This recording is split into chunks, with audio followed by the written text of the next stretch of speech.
Pastor sem ovelhas? O que seria um pastor sem ovelhas? Faz algum sentido uma pessoa ser chamada de pastor, mesmo quando ela não pastoreia ninguém? Porque, afinal de contas, existem os assim chamados pastores. Qual seria a sua função?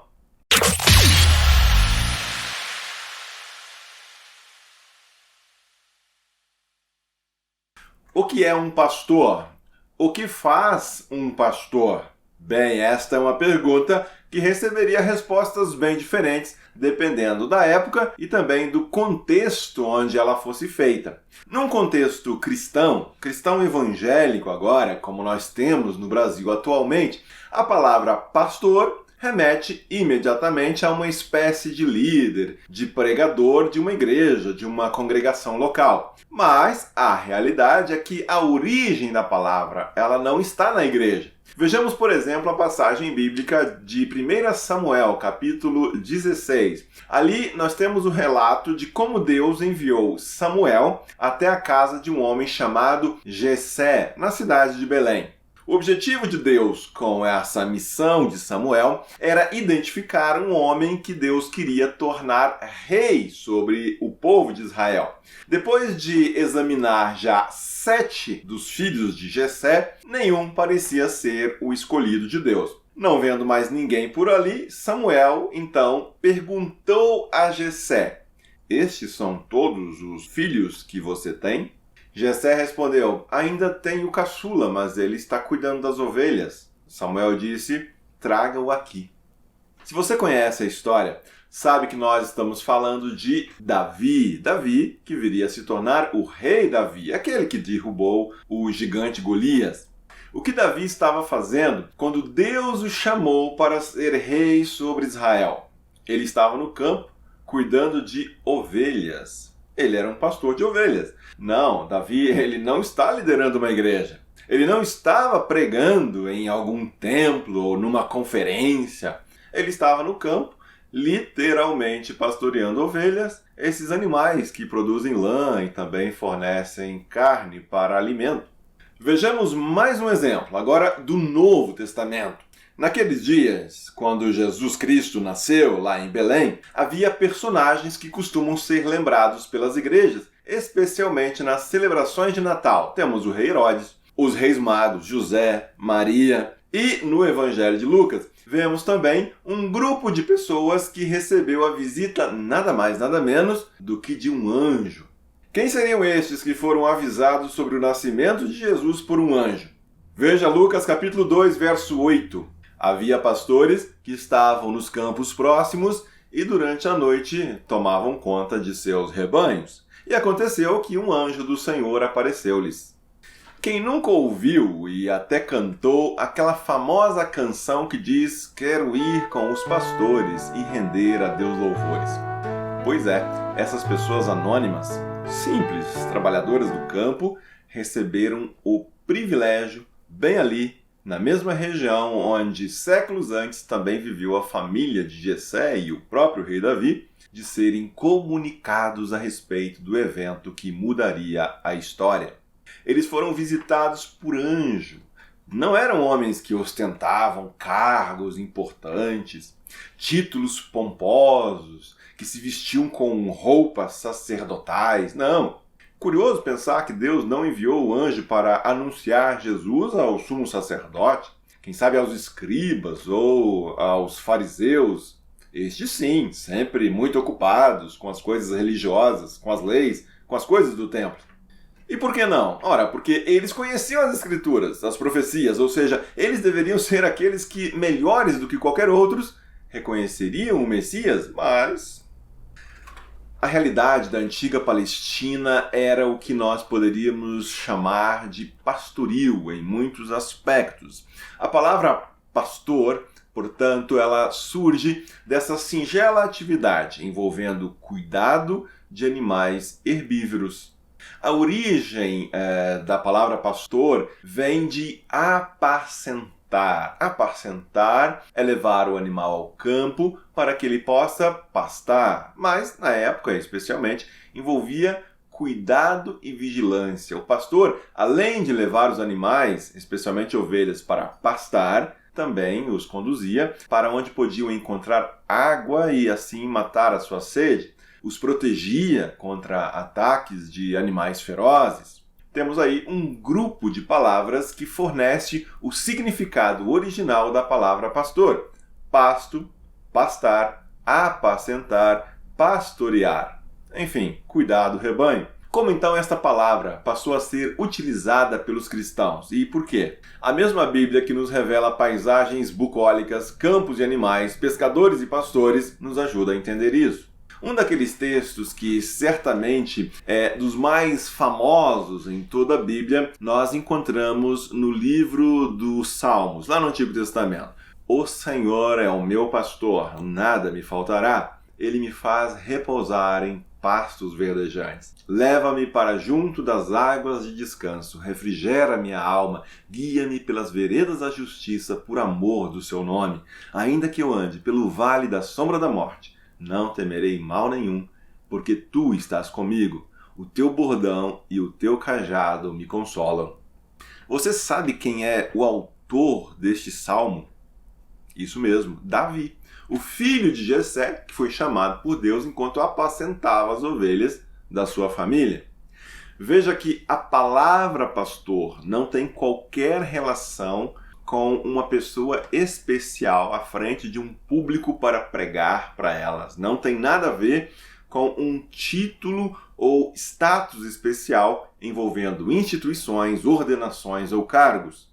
O que Davi e aqueles simples pastores que foram visitados por um anjo estavam fazendo era cuidar das ovelhas. Era isso que fazia deles pastores. Eles eram pastores porque cuidavam das ovelhas. Levavam as ovelhas a pastar. De forma alguma, passaria na cabeça de alguém chamar de pastor uma pessoa que não se ocupasse com o cuidado de animais no campo. A figura empregada por Davi em seu salmo remete não ao status, ao título, ao nome ou qualquer coisa meramente religiosa. O Salmo 23 remete ao pastor e ao cuidado que este pastor tem com a ovelha. Ali, Davi nem é mais pastor. Nessa figura, ele é a ovelha, alguém que precisa se deixar cuidar, guiar, orientar, alimentar pelo grande pastor. Veja que nós temos aqui uma imagem que vê o povo de Deus como ovelhas cuidadas por Deus, o verdadeiro bom pastor. E a figura de Deus como o grande bom pastor surgiria mais adiante, como nos é revelado lá no Novo Testamento. A figura do pastor seria a imagem empregada depois por Jesus. O pastor como uma pessoa que cuida, que consola, que fortalece outros e que tem a ver com uma função, não com uma profissão, um título, um cargo ou coisa desse tipo. Especialmente no Evangelho de João, Jesus várias vezes referiu-se a si mesmo como o bom pastor. O capítulo 10 do livro de João é emblemático. Ali nós vemos como Jesus se refere às pessoas como ovelhas. E Jesus ali refere-se a si mesmo como pastor. As ovelhas são aquelas que ouvem, identificam e seguem a voz do bom pastor. Eu sou o bom pastor.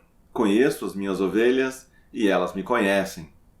Jesus não buscou nenhuma autorização especial da religião predominante da época. Ele não precisou da aprovação do sumo sacerdote e dos mestres da lei da época. O que fazia de Jesus o bom pastor não era o título e nem uma autorização especial de uma instituição.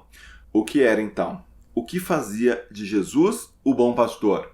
A resposta a esta questão está no verso 11. Vamos dar uma lida.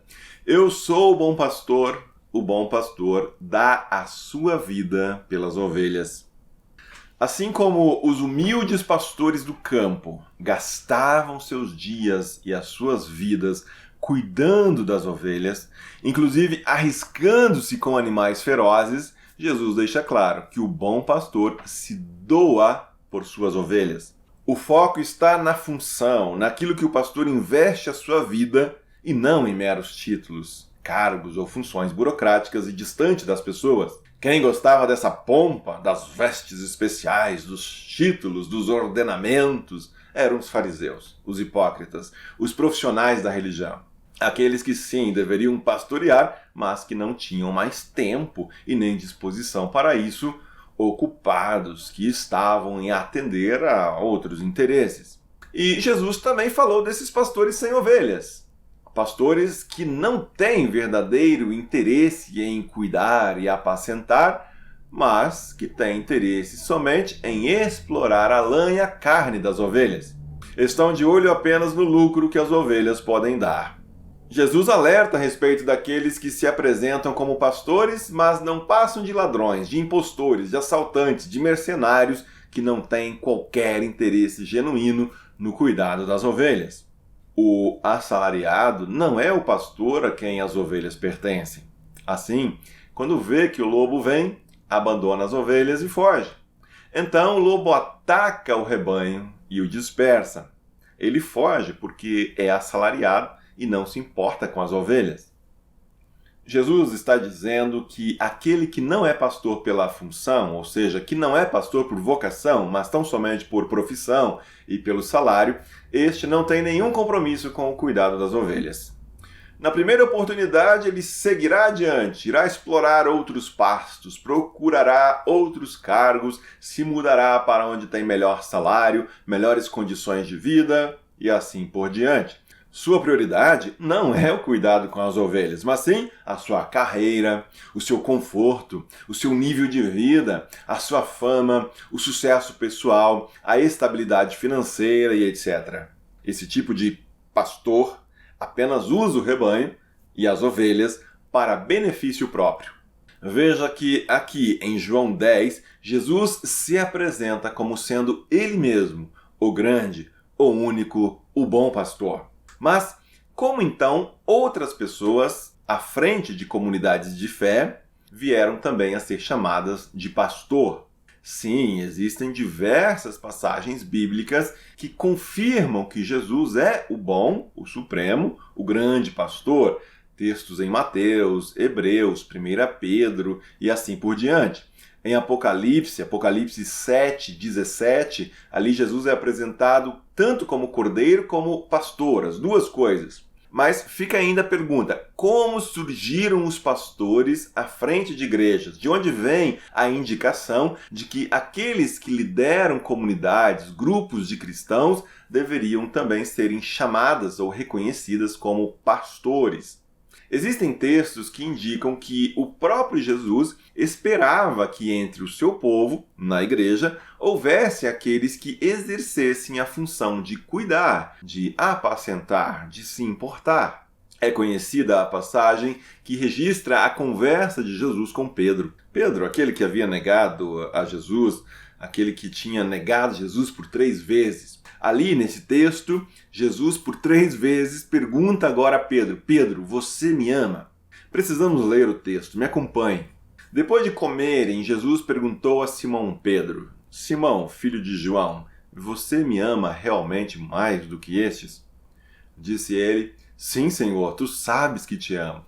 Disse Jesus: Cuide dos meus cordeiros. Novamente, Jesus disse: Simão, filho de João, você realmente me ama? E ele respondeu: Sim, Senhor, tu sabes que eu te amo. Disse Jesus: Pastorei as minhas ovelhas. Pela 3ª vez, ele lhe disse: Simão, filho de João, você me ama? Pedro ficou magoado porque Jesus lhe perguntou pela 3ª vez: Você me ama? E lhe disse: Senhor, tu sabes todas as coisas e sabes que te amo. Então disse-lhe Jesus: Cuide das minhas ovelhas. O que temos aqui é Jesus concedendo a Pedro a responsabilidade de cuidar de pessoas. Jesus está confirmando a Pedro que ele deve pastorear, apacentar, cuidar das ovelhas.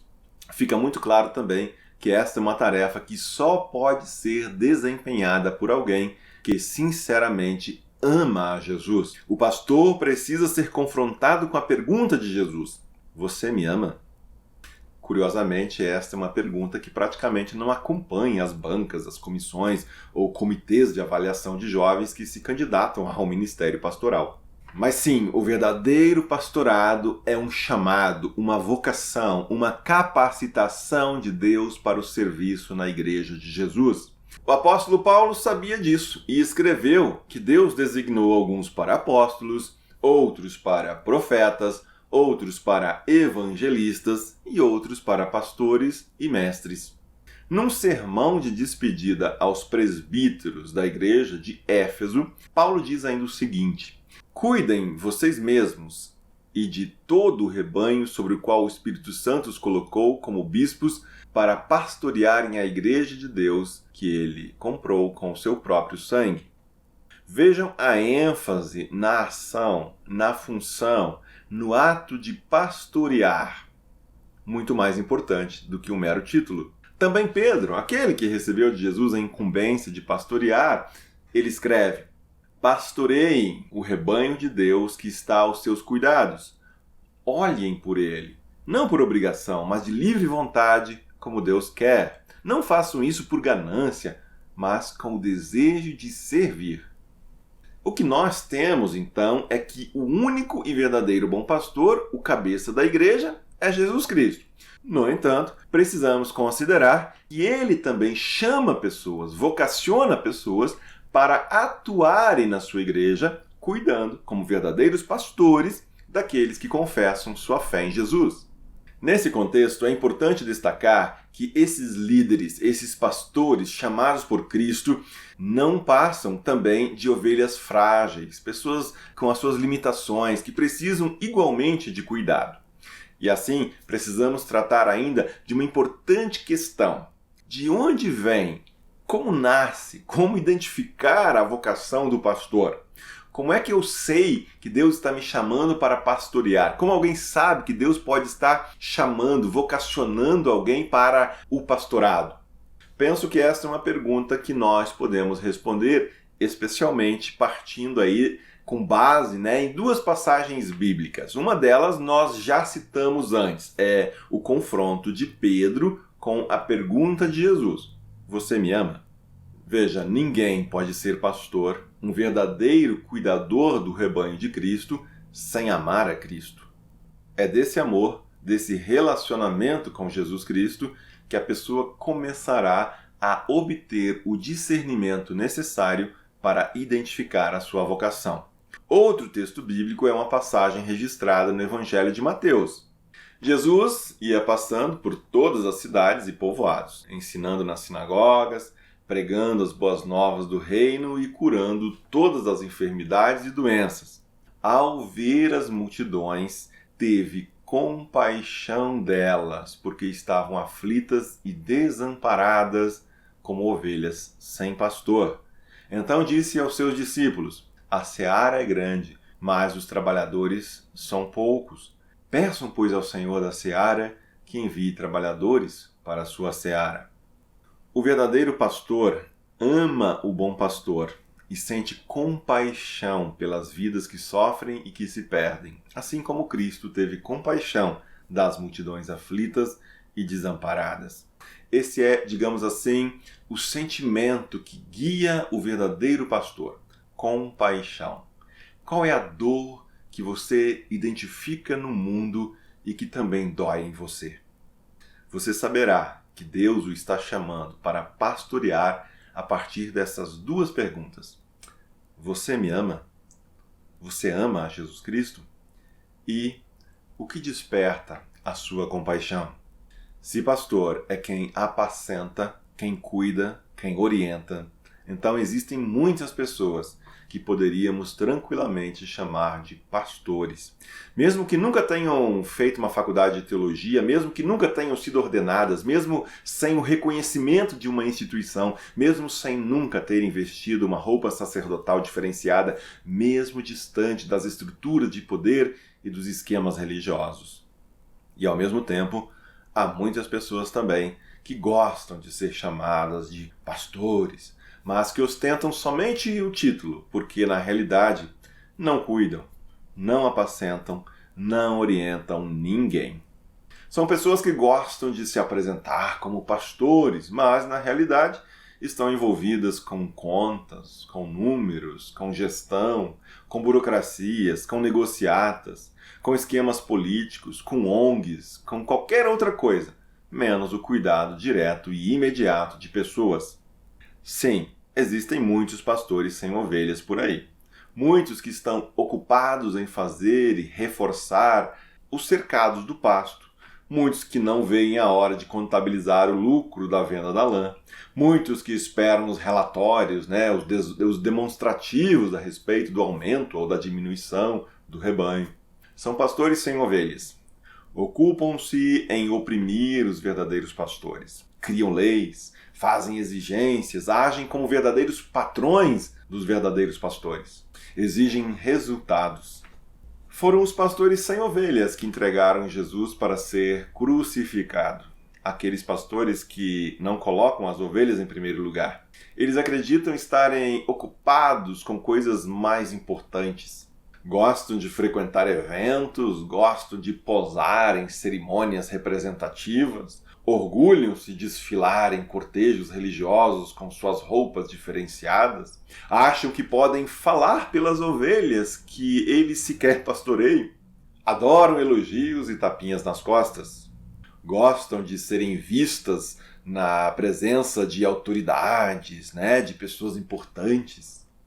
A maioria dos problemas, das polêmicas, dos conflitos em meio ao rebanho são causados pelos pastores sem ovelhas, pois como eles não precisam se ocupar com as ovelhas, não prestam contas diretamente às ovelhas, elas não se ocupam intermediando conflitos, consolando os enlutados, orando pelos doentes, ensinando e pregando diariamente, visitando. Então elas acabam utilizando o seu cargo, o seu tempo, o seu título para promover pautas que justifiquem a sua própria posição. Talvez você que me acompanhou até aqui tenha muitos questionamentos, muitas coisas vindo à sua mente agora. Tudo bem, você pode deixar seus comentários, você pode deixar as suas críticas, as suas dúvidas, as suas perguntas aqui abaixo no espaço para os comentários. Se for necessário, a gente volta, Nós voltaremos a tratar do assunto, fazemos outros vídeos. Para não estender demais esse vídeo, vamos ficando por aqui. Que o bom Deus te abençoe e seja você uma bênção.